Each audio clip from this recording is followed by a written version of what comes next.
Today on the show...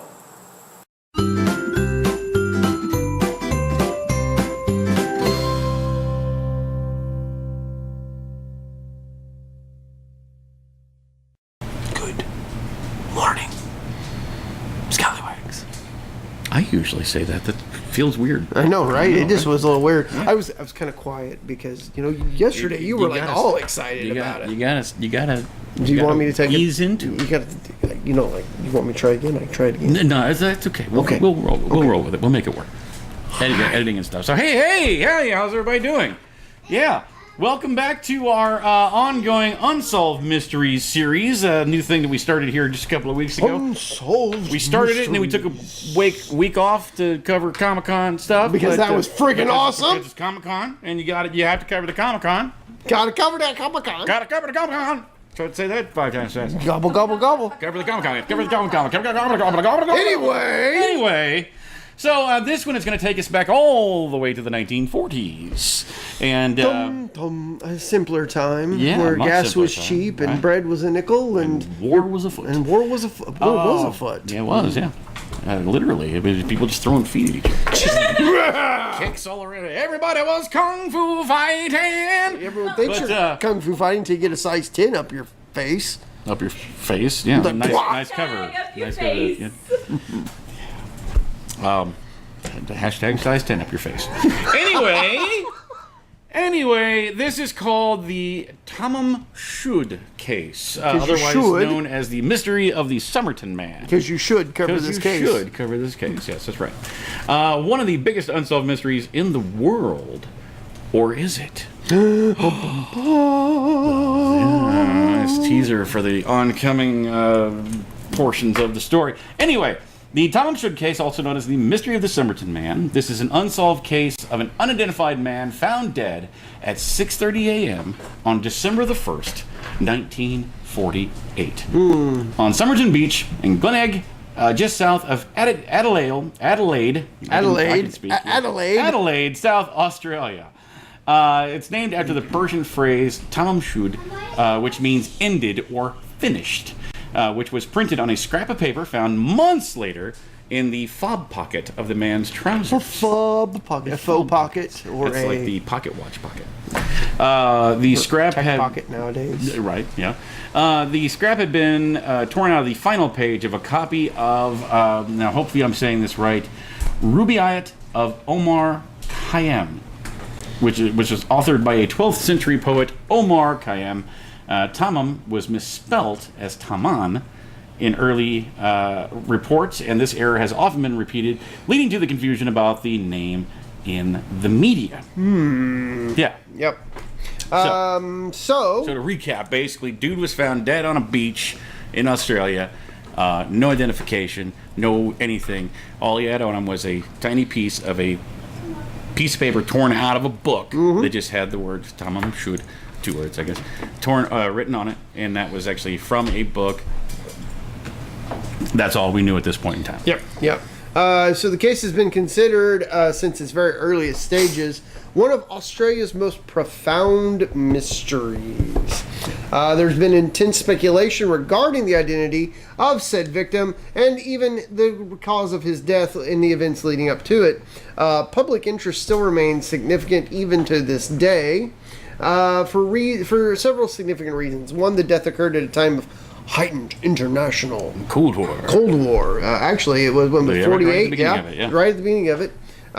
Second of it was involved a secret code, a untraceable poison, and the inability of authorities to identify the dead man. See, I find this very hard to believe that in today's age this could still happen. Now that's where we'll get to that part of it, and of course, like you said, this was the 40s, so a much simpler time. Now they did find the book that the piece of paper actually came from, the actual book that it was torn from. The police basically put out an appeal. We need help with this. They were able to find it that way. And on the inside back cover of the book, detectives were able to read in the indentations from handwriting. So somebody had written over, basically left the indentation on the book cover. Writing very heavily. There was a local phone number. There was also another unidentified number and text that resembled an encrypted message. Now, So we're what, 70 years roughly from when this happened, and to this day, a number of people have deciphered it or tried to decipher it, but it's never really been interpreted in a way that satisfies the authorities. Yeah. Yeah. Got some really weird the handwriting of the, Wargabad. That made me think of Strong Bad. Yeah, Strong Bad. These are just some of the. Basically, it's a cipher, some sort of cipher code left on the back of this poem, and like you said, to this day, really no good evidence has come up to what it means. But here's a couple connections. In 1949, Jessica Thomas requested the police not keep a permanent record of her name or the rest of the details of a third party. But she's the one who, where was it? I just skimmed over it. Teresa Johnson. She thought she was the first one to actually discover the meaning of it. And the words she used were, indeed, repentance oft before. I swore, but was I sober when I swore? And then came spring and rose in hand, my threadbare penance a piece tore. That's kind of what she ciphered out of it. So like another poem. Makes no sense. Now, as far as the actual body itself, again, it was found outside of Adelaide in South Australia. The man was found lying in the sand across from the crippled children's home. He was lying on his back. His head was resting against the seawall. His legs were extended. His feet were crossed. It was believed that originally that he had just simply died while he was asleep. He had an unlit cigarette, was on the right collar of his coat. They searched all his pockets, revealed an unsealed second-class rail ticket. He had a bus ticket from the city that could not be proved to have been used. He had a narrow aluminum American comb, a half-empty packet of juicy fruit, an Army Club cigarette packet containing 7 cigarettes of a different brand, and a quarter-full box of Bryant and May matches. Now, there were several witnesses that came forward, said that they had seen an individual resembling the man the night before. And let's see here. A couple had noticed him around 7 p.m., noted that they saw him extend his right arm to its fullest extent and then drop it limply. Another couple who saw him from 7:30 to 8, during which time the street lights had come on. They recounted that they did not see him move during half an hour in which he was in view, although they did have the impression that his position had changed. Let's see here. They commented between themselves that he must be dead because he was not reacting to the mosquitoes. Let's see. There was one witness that told police that they observed a man looking down at the sleeping man from the top of the steps that led down to the beach. Said the body was in the same position at that time.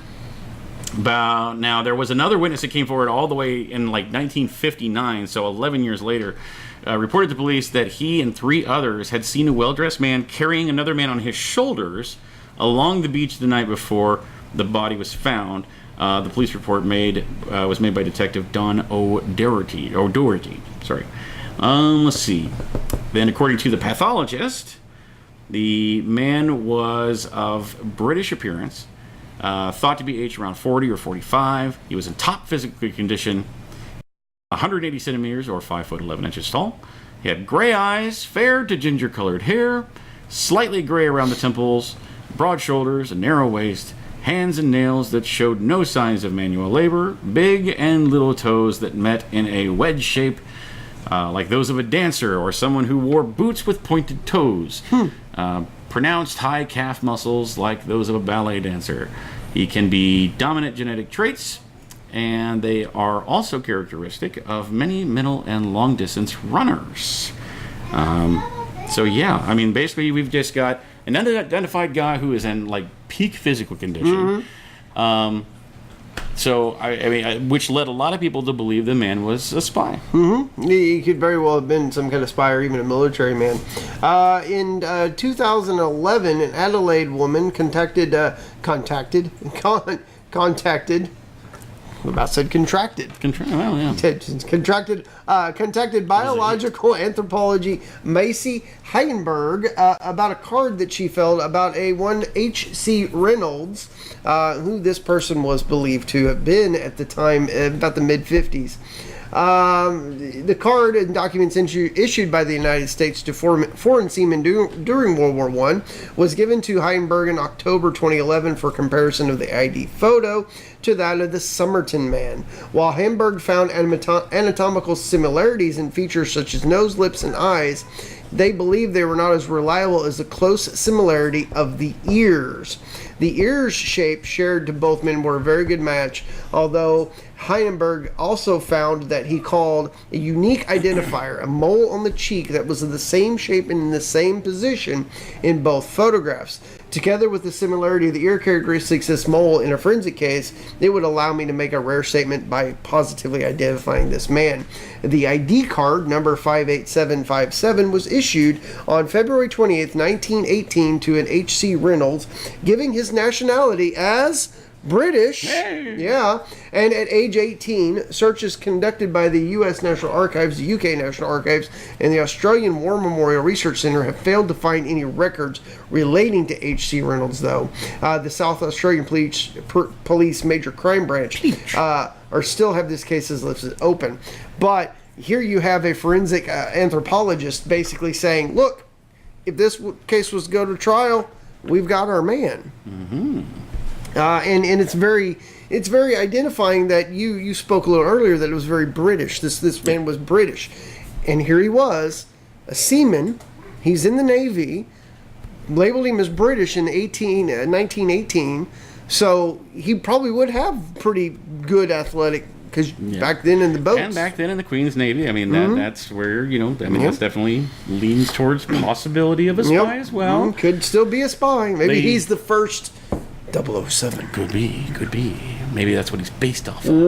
Let's see. They found a suitcase in 1949 as well that was connected to the guy. Let's see here. I'm trying to just kind of skimming over this. I can't remember if there was anything in there that was of note. Nah, there's just stuff in there. But anyway, just a lot of stuff. There was some stuff. I mean, you can look it up. Now, the spy theory, there have been persistent theories and speculations that the dead man was a spy due to the circumstances and the historical context of his death. One such theory concerns Alf Boxall, who was reportedly involved in intelligence work during and immediately after World War II. In a 1978 television interview, Stuart Littlemore asks, "Mr. Boxall, you had been working, hadn't you, in an intelligence unit before you met this young woman named Jessica Harkness? Did you talk to her about that at all?" In reply, Boxall says no. And when asked if Harkness could have known, Boxall replies, "Not unless somebody else told her." When Littlemore, so I mean, it kind of goes on and on and on. Now, moving into today, actually, there was something I'm trying to remember. The Abbott investigation. Talking about that. But there was something actually from this year, and I'm going to get to that. Down here at the very bottom, it's 60 minutes. Here we are. Yep.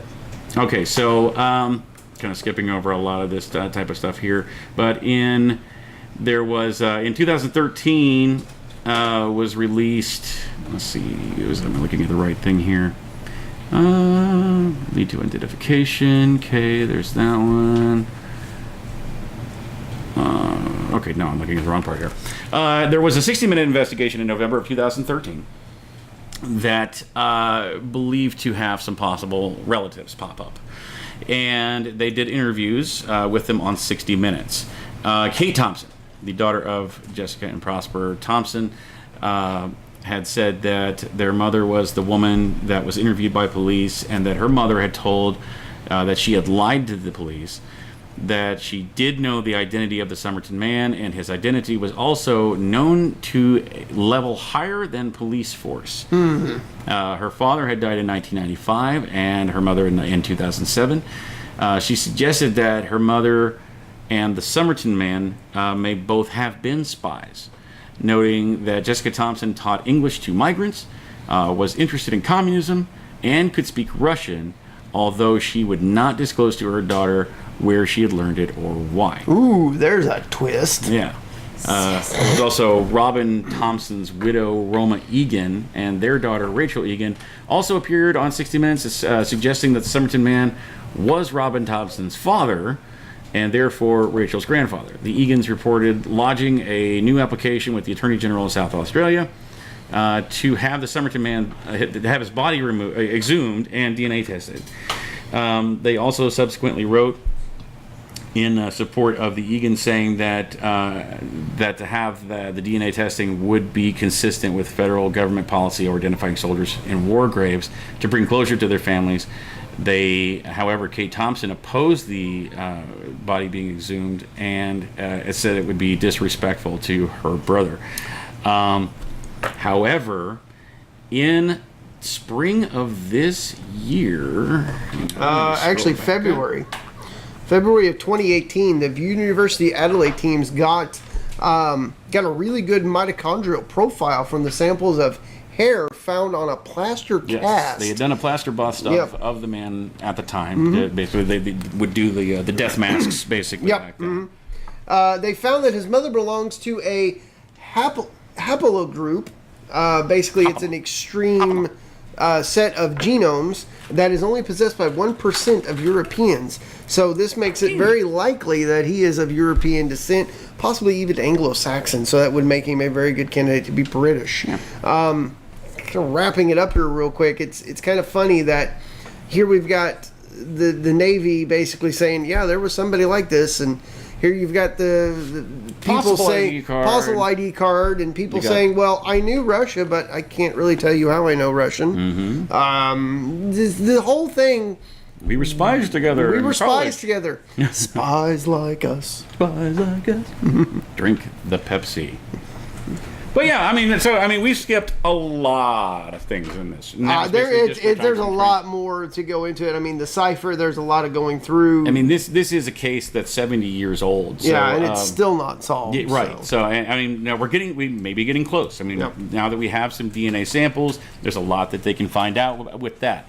Obviously, you can't find out a specific identification from that DNA, but it's a step in the right direction. And the fact that 70 years later, or almost 80 years later, that we're still making those strides and still investigating this thing that happened in Australia way back in 1948. Instead of just leaving it buried and going, well, it was somebody. Well, it was just a guy, no big deal. It sparked international interest, and it's still being investigated today, so that makes it a rather exciting unsolved mystery. It does. It's another unsolved mystery. And that's called Full Circle. It is. Ooh, I see what you did. We did.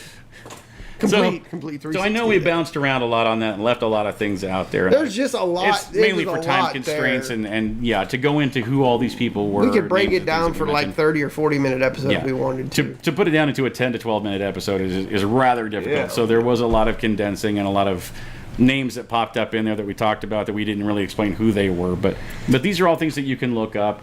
And we encourage you to do so because it's a very intriguing case and definitely worth talking about. Definitely.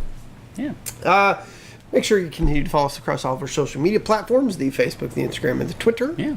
But before you do that, as long as you're on the YouTube, go ahead and drop a comment below about what kind of, what unsolved mysteries would you like us to tackle next. We've got a few lined up here, but if you find one that's cooler than what we got lined up, we'll do it. We'll do it. That's right. Mm-hmm. So put that down in the comments below. Continue to like, comment, share, and subscribe as well. Hit that bell notification. That little bell icon. Yep. And do you like this shirt? I love that. It's a great shirt. The blue pops off the black. It's so lovely. Nice. Mm-hmm. Well, you can have one of these, and it doesn't have to be blue. It doesn't even have to be black for that matter. You can have whatever colors you like, whatever color of the shirt, whatever color of that text. You just go right here to our Facebook page. Right there. Shoot us a private message on that page, letting us know what colors of shirt you would like and what size you will need. And you can get yourself one. These short sleeve ones are $20. You can get a long sleeve one for $22. Mm-hmm. Go ahead and pick up one of our hoodies before it starts getting cool out there. Summer's starting to wind down. It's coming up faster back to school time. I know, right? It's crazy. But you can get one of those for only $25. Mm-hmm. Tomorrow is our favorite day of the week. But I have something special to show Spoo before we do that. Okay. So we will talk to you tomorrow. Mm-hmm. Hey, this is El Chapo here, and this is a giant bucket of icing. And this is your Russian clip of the day.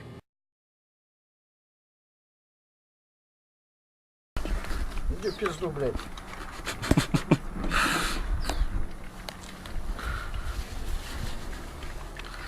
Да погоди ты сейчас. Не открывай, блядь. Отстань ты, блядь. Вообще. А.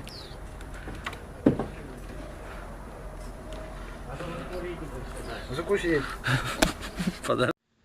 Hey guys, thanks for watching that video. We hope you enjoyed it. Yeah, and if you liked what you see, go ahead and click on our faces to go ahead and subscribe to get all of our Monday through Friday stuff. Indeed. And here's a couple of links down below that you can follow to watch more shows like it. Tons of great content right here at Scallywag Productions. We'll see you tomorrow.